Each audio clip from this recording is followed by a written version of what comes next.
파트 3에서는 이제 실패하지 않는 부동산 펀드를 고르는 방법에 대해서 좀 설명을 드리겠습니다. 그래서 부동산 펀드에 투자하는 전략들도 좀 알아보고, 그 다음에 실제 그 현장 사진을 통해서 어떻게 부동산 펀드를 고르면 이제 도움이 될지에 대해서 좀 설명을 드리도록 하겠습니다. 우선 이제 부동산 펀드도 이제 리스크에 따라서 투자 전략들이 있습니다. 그래서 그 현업에서는 이제 아래와 같이 이제 그 투자 전략들을 조금 구분을 하게 됩니다. 그래서 이제 그 투자의 안정성은 사실 이제 그 이제 위험에 따라서 그 기대 수익도 당연히 높아지게 됩니다. 그래서 코어 전략, 코어 플러스, 그다음에 밸류 에디드, 그다음에 오퍼튜니티스틱스라는 이제 그거 구분으로 이제 네 가지 구분으로 보통 업계에서는 이제 구분을 하게 됩니다. 그래서 코어나 코어 플러스 같은 경우에는 그냥 일반적인 이제 오피스 빌딩이라고 보시면 됩니다. 그래서 코어 빌딩 같은 경우에는 이제 도심에 있는 아니면은 그 각 권역에 있는 프라임급 오피스 빌딩이기 때문에 기대 수익률은 낮은 반면 그 다음에 그 이제 위험도가 많이 좀 상대적으로 낮은 편입니다. 그렇지만 이제 오퍼튜니스틱스 쪽으로 가게 되면은 고위험과 고수익을 추구하게 됩니다. 그래서 보통 이제 좀 위험하다고 보는 건 이제 밸류 에디드라고 좀 보시면 됩니다. 이제 밸류 에디드 같은 경우에는 예를 들어서 이제 여기서 이제 전문적인 관리가 필요하다고 얘기를 했는데 공실이 많은 빌딩을 잘 관리를 하고 뭐 수선을 해서 리모델링을 해서 새로운 임차인들을 집어넣고 가치를 높여서 이제 팔아버리는 그런 형태의 그 투자로 보시면 됩니다. 그래서 밸류 에디나 이제 오퍼튜니스틱스 같은 경우에는 이제 약간 리스크는 있지만 그래도 이제 수익률을 고수익을 추구할 수 있는 그런 상품으로 보시면 됩니다. 그래서 부동산 이제 펀드 투자 상품을 보실 때 이런 용어들이 나오면 이런 것들이 어느 정도의 위험을 있구나, 그리고 어떤 분들한테 이제 추천을 하면 좋겠다라는 판단을 좀 해보셔도 됩니다. 그리고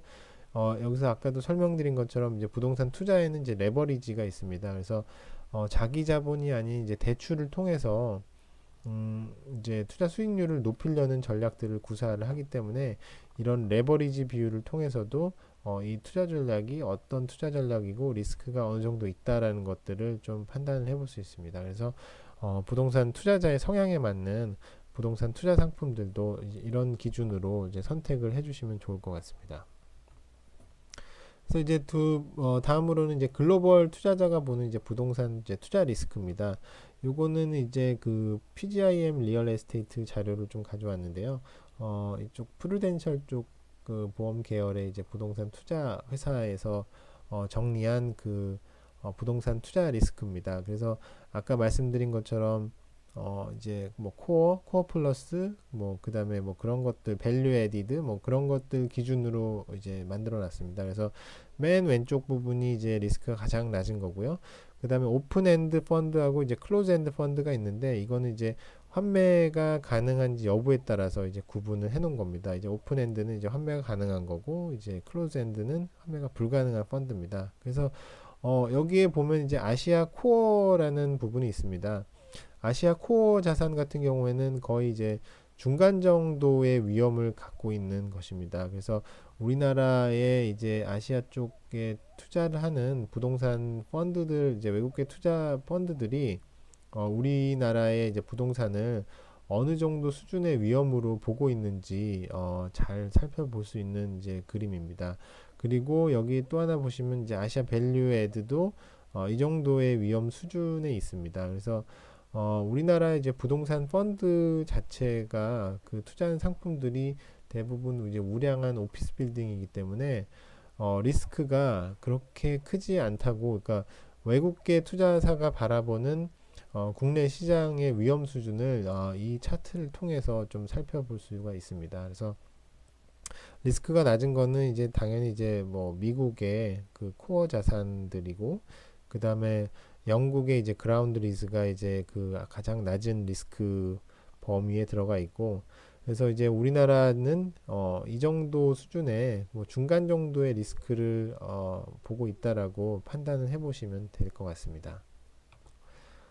다음으로는 이제 눈으로 직접 확인하는 부동산이라는 이제 제목으로 제가 만약에 이제 오피스 빌딩을 투자하는 펀드다 했을 때 이제 로비만 가더라도 이 부동산이 어떻게 운영이 될 거고 괜찮은 부동산인지 이제 판단할 수 있는 기준들에 대해서 좀 설명을 드리도록 하겠습니다.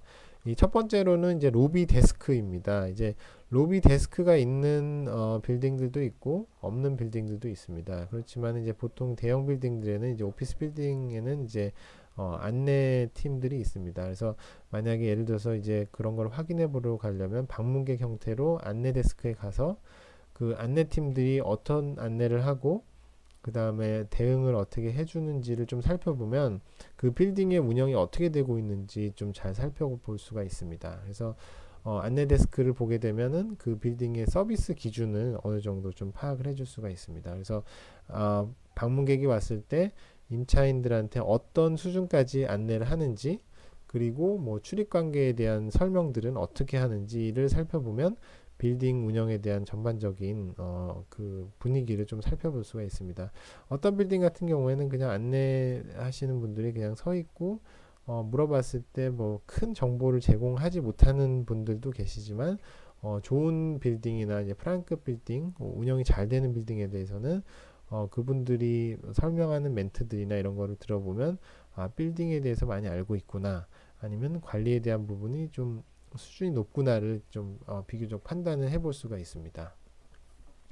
그리고 이제 두 번째로는 이제 바닥의 대리석입니다.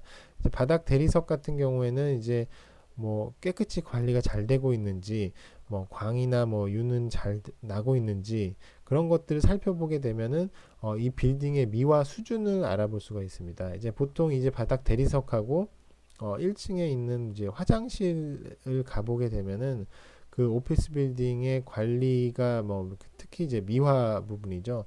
미화 부분이 어떻게 운영이 되고 있는지를 판단해 볼 수가 있습니다. 이제 로비 같은 경우에는 빌딩의 얼굴이라고 할 수가 있습니다. 거기가 관리가 잘 되지 않는 빌딩이 내부 임차인들이 사용하는 공간이 잘 되리라고는 판단하기가 어렵습니다. 그렇기 때문에 1층의 미화 수준을 보게 되면 빌딩의 관리 수준을 볼 수 있게 되겠습니다.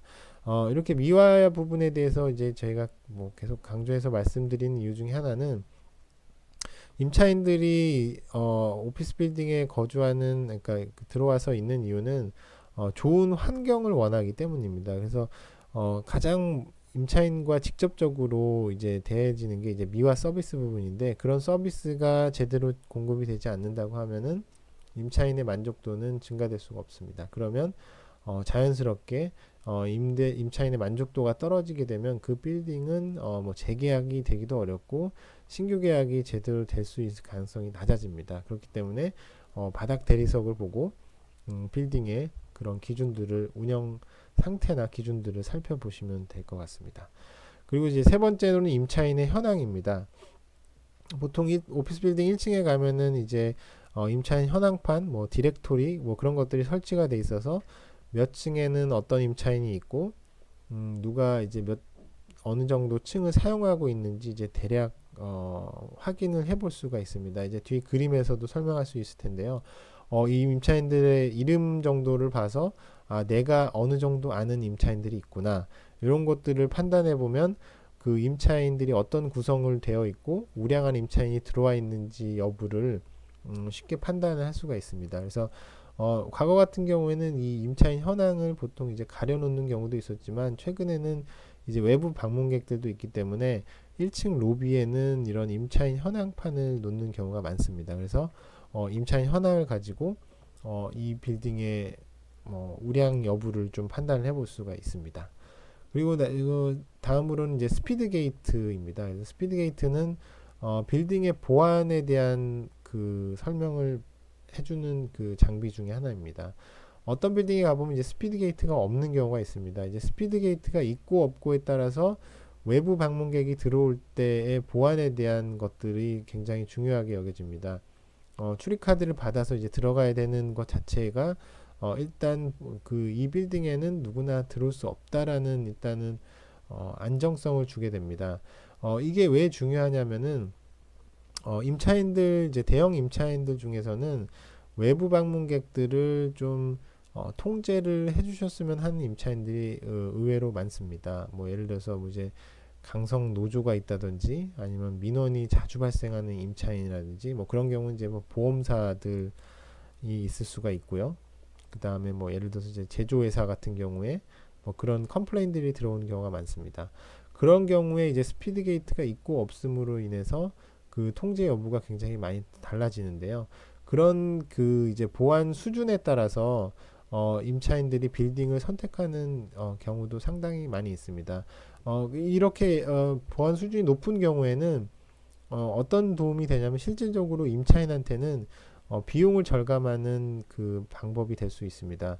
실제로 어떤 사례가 있었냐면은 임차인들 중에서 이제 하도 강성 민원이 있고 그 다음에 이제 뭐 임차인이 계신 빌딩으로 막 이제 반복적으로 찾아오시는 분들이 계셔서 사설 경호를 쓰는 경우가 있었습니다.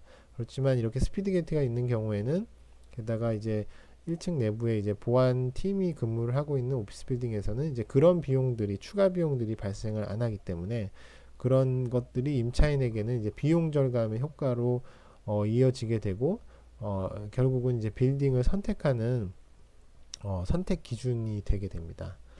그리고 다음으로는 이제 유동인구를 말씀드릴 수가 있습니다. 그래서 오피스 빌딩 같은 경우에는 출근 시간대 그리고 이제 퇴근 시간대 1층 로비에서 그 유동인구들을 보게 되면 이 오피스 빌딩이 잘 운영이 되고 있구나 아니면 공실률이 어느 정도 되고 있구나를 파악을 할 수가 있습니다.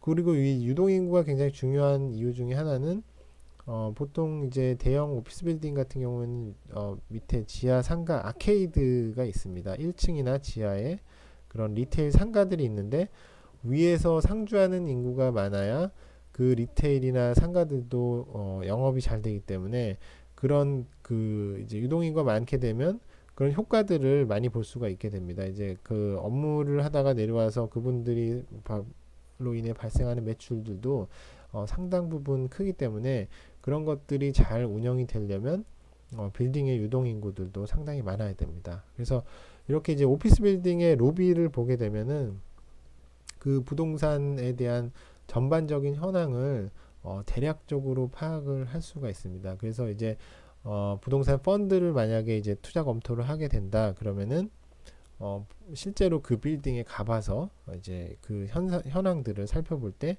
이제 로비 1층은 이제 누구나 다 들어갈 수가 있기 때문에 그런 거를 쭉 살펴보면서 그 부동산 투자에 대한 검토를 해보시는 것도 적극 추천을 드립니다.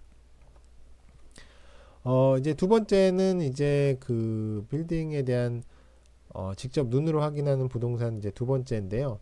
여기에 있는 지금 표는 현업에서 쓰는 이제 스태킹 차트라는 이제 표입니다. 그래서 층별로 아까 말씀드린 이제 로비 디렉토리가 층별로 어떤 임차인들이 이제 구성이 되어 있는지를 유추를 해보는 그런 그러니까 뭐 실제로 이제 작성이 돼 있는데 여기서는 이제 그런 이제 보안상 이제 임차인 명은 적질 않았습니다.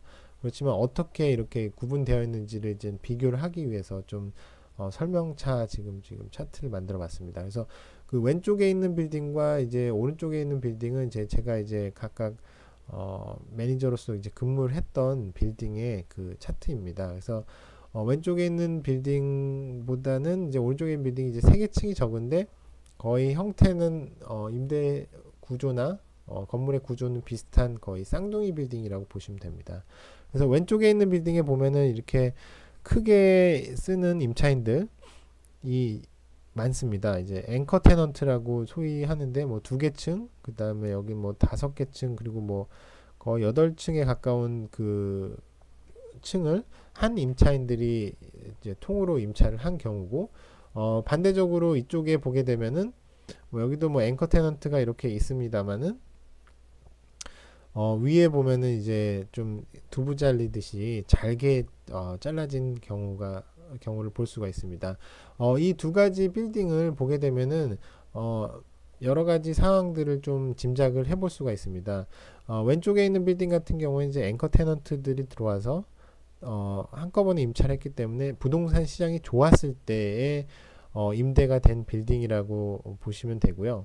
오른쪽 같은 경우에는 부동산 시장이 좋지 않을 때 임대를 한 것으로 이제 보시면 됩니다. 그렇기 때문에 이제 작은 임차인들을 잘게라도 잘라가지고 이제 임대를 한 거를 볼 수가 있습니다. 그래서 이 두 빌딩의 이제 장단점이 어떤 것이냐, 이제 잘 이거는 살펴볼 필요가 있습니다. 앵커 테넌트들이 빌딩을 여러 층을 쓴다고 해서 이게 과연 좋은 것이냐, 아니면 이렇게 두부 잘리듯이 이제 작게 잘린 빌딩들이 좋은 것이냐를 이제 생각해 볼 때 장단점이 있습니다. 이제 부동산 시장이 좋을 때 이렇게 앵커 테넌트들이 들어오게 되면은 임대인 입장에서는 뭐 좋은 혜택들을 제공을 할 수밖에 없습니다. 그렇게 되면은 상대적으로 임대 기준가는 좀 낮아질 수가 있고 대신에 임대 기간을 길게 가져가는 경우가 있습니다. 그래서 이 리스크에 대한 부분을 확인할 때 임대료는 뭐 장기간에 좀 계속적으로 발생을 할 수 있지만 나중에 이제 그 시장이 안 좋아졌을 때 재계약 시점이 됐을 때 굉장한 큰 리스크로 돌아올 수가 있습니다. 저 공간이 완전히 다 공실이 될 수 있는 리스크가 있는 것이죠. 그래서 최근에 이제 부동산 시장의 트렌드를 보게 되면은 이런 대형 임차인들을 다른 빌딩으로 빼가려는 그런 이제 전략들을 많이 사용을 하게 됩니다. 그래서 임대 에이전트들이 이제 다른 빌딩에서 좋은 조건을 제시해서 이제 다른 빌딩으로 이전시키려는 뭐 수요들이 생길 수밖에 없게 됩니다. 그 임대 에이전트들은 그런 이전을 하고 이제 임대 수수료를 이제 수익으로 발생시켜서 이제 뭐 벌어가는 게 목적이기 때문에 이런 대형 임차인들을 다른 빌딩으로 이전시키려는 수요들이 계속 생기게 됩니다. 그리고 반면에 이렇게 작게 임대된 임차인들 같은 경우에는 임차인의 신용도가 저런 큰 대형 임차인들보다는 이제 적을 수밖에 없습니다. 반면에 이런 임차인들의 특성은 이런 대형 빌딩에 들어와서 그 빌딩의 네임밸류를 좀 얻어가려는 성향이 있습니다. 그래서 좋은 빌딩에 들어와 있으면은 회사의 인지도도 높아지는 성향이 있습니다. 그래서 그런 것들을 전략적으로 이용하기 위해서 이런 대형 빌딩들에 들어오는데, 그런 임차인들하고 임대 계약을 할 때는 일부 신용 리스크는 있지만 임대료를 높게 받을 수 있는 장점이 있습니다. 그리고 아까 초반에 말씀드린 것처럼 임차인들이 여러 개로 이제 분리가 되면서 그 임차인의 신용 리스크가 자연히 이제 분산 투자 형태처럼 나뉘는 경우가 있습니다. 그래서 요런 두 가지 형태의 이제 비슷한 빌딩에서 임대 시장의 현황에 따라서 이제 임차인들이 다르게 임대차 계약이 된 거를 지금 확인해 보실 수가 있고, 이 두 가지 빌딩에서의 그 장단점들도 분명히 좀 생각을 하셔야 됩니다. 내가 만약에 부동산 펀드에 투자를 하는데 약간 왼쪽 형태의 부동산이다 그러면은 나중에 이제 대형 공실이 발생할 수 있는 리스크를 분명히 확인하셔야 되고, 오른쪽과 같은 이제 부동산 펀드라고 하면은 실제 이제 들어가 있는 입주해 있는 임차인들이 신용도가 낮을 가능성이 있기 때문에 그 신용도가 낮은 임차인들이 어떤 형태로 좀 구성이 되어 있을지도 확인해 보시면 부동산 펀드 투자를 할 때 좋은 지표로 활용을 할 수가 있을 것입니다. 그래서 이제 저 마지막으로 좀 말씀드리고 싶은 거는, 제가 오피스 빌딩에서 이제 근무를 많이 했고 운영을 많이 했던 경험을 봤을 때 오피스 빌딩이 주는 안정성이 있습니다. 그래서 첫 번째로 살펴봤던 것처럼 까다로운 투자 심의를 통해서 이제 부동산 투자 상품이 되기 때문에 전문가들이 많은 이제 투자 심의도 거치고 이 부동산 투자 상품이 과연 투자 회수를 할 수 있을지에 대한 부분을 까다로운 심의를 거쳐서 이제 설정이 되기 때문에 오피스 빌딩이 설정된 펀드는 굉장히 안정적이라고 말씀드릴 수가 있습니다. 그리고 이제 두 번째로는 이제 오피스 빌딩을 구성하고 있는 임차인들에 대해서 말씀드리면은 대부분 이제 그 법인들이 계약을 하게 됩니다. 이제 개인이 운영하는 회사보다는 대부분 이제 법인이기 때문에 법인들이 운영하는 회사는 당연히 이제 그 이익을 추구를 하기 때문에 뭐 쉽게 말해서 망하려고 회사를 하는 사람들은 없습니다. 그래서 다 좋은 성과를 내고 수익을 내기 위해서 이제 일을 하기 때문에 그런 리스크들이 좀 분산되는 효과를 볼 수가 있습니다. 그래서 임차인들이 여러 법인들이 임차인들이 구성이 됨으로써 그 오피스 빌딩은 자연스러운 이제 분산 투자 효과를 가지게 되는 것입니다. 그리고 이제 세 번째로 말씀드린 거는 이런 대형 오피스 빌딩은 이제 부동산 자산관리 운영 회사들이 이제 운영을 하기 때문에 그런 전문가들이 관리하는 거는 이제 굉장한 장점이 있습니다. 그래서 오피스 빌딩의 관리는 물론이고 나중에 이제 임대나 이런 부분들에 대해서 그들이 갖고 있는 뭐 전략이나 노하우들을 해당 빌딩 운영하는 데 이제 적용을 하게 됩니다. 그렇기 때문에 이런 전문가들이 전체적으로 운영을 하게 되면 당연히 그 오피스 빌딩은 그냥 일반인이나 뭐 개인이 운영하는 빌딩들보다 훨씬 더 큰 수익이나 투자 수익을 낼 수 있는 장치들이 많이 있다고 판단을 하시면 됩니다. 그래서 지금까지 오피스 빌딩에 투자하는 펀드 위주로 이제 그 투자 상품에 대한 검토를 하고 고르는 방법을 알아봤습니다. 그래서 짧은 시간이어서 이제 전체적인 자세한 설명은 드리진 못했지만 오피스 빌딩이 어떻게 운영이 되고 그 투자 안정성이 어떤 점에서는 좋은지를 대략 판단해 보실 수 있을 것 같습니다. 이상으로 그 부동산 자산관리자가 말하는 부동산 펀드 다 강의를 마치도록 하겠습니다. 이 강좌 이후에 혹시라도 뭐 부동산 자산 관리나 부동산 펀드 관련 이제 질문이 있으시면은 아래 연락처로 연락을 주시면 언제든지 제가 신속하게 답변을 드리도록 하겠습니다. 짧은 강의 들어주셔서 감사합니다.